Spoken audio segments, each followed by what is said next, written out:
गंजाम दिगपहंडी मर्मन्तुद सड़क दुर्घटना घटनास्थल तीन जन जीवन जाइछि। जरडा थाना दामदरपल्ली निकट में दुर्घटना घटी। दुईटा मोटरसाइकेल मुहांमुही धक्का होता जनापड़ी। मृतकों मध्य बाप ओ पुओ थिबा बेले अन्य जनक मृत्यु होइछि। अन्य जन गुरुतर होइछन्ति।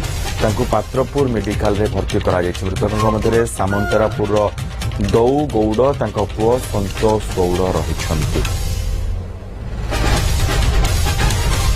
दिगपहंडी भली एक मर्मन्तुद सड़क दुर्घटना घटी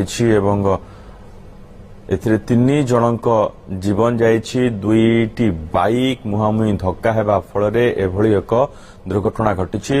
ए मर्मन्तुद सड़क दुर्घटना रे बाप ओ पुओ जीवन जीवा सहित आउ जनकर मध्य जीवन जाइछि।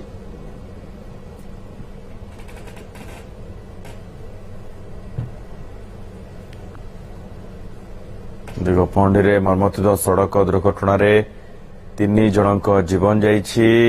गोटे बाइक रे बाप पुओ थिले एवं अन्य एक बाइक सहित मुहांमुही धक्का होइछि जहा फल तीन जनक जीवन जाइछि।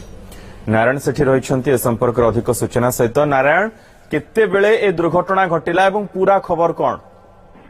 देखंतु मनोज, वर्तमान गंजाम जिला जरडा थाना अंतर्गत दामदरपुर निकटस्थ ठणा ग्राम एक भयंकर दुर्घटना घटी।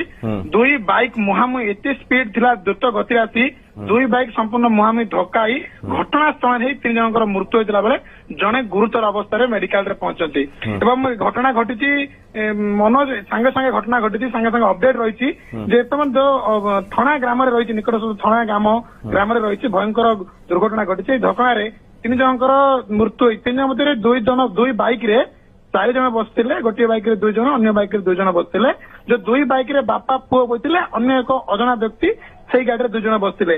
घटनास्थल बापा पुओंकर मृत्यु होती। ये जो बापा पुओ रही ये बापा पुओ 2 जन सांगे घटनास्थल मृत्यु होती। अन्य जने अजना व्यक्ति अजना लोक बर्तमान पर्यंत परिचय से मिल पारि ना, किंतु जड़े मृत्यु होती जड़े गुरुतर अच्छा। बर्तमान जरडा पुलिस घटनास्थल पुलिस पहुंची छानबीन जारी रखी। घटना कहीं बर्तमान स्पष्टीकरण पुलिस पहुंची तदंत आरंभ कर। मनोज, धन्यवाद नारायण समस्त सूचना।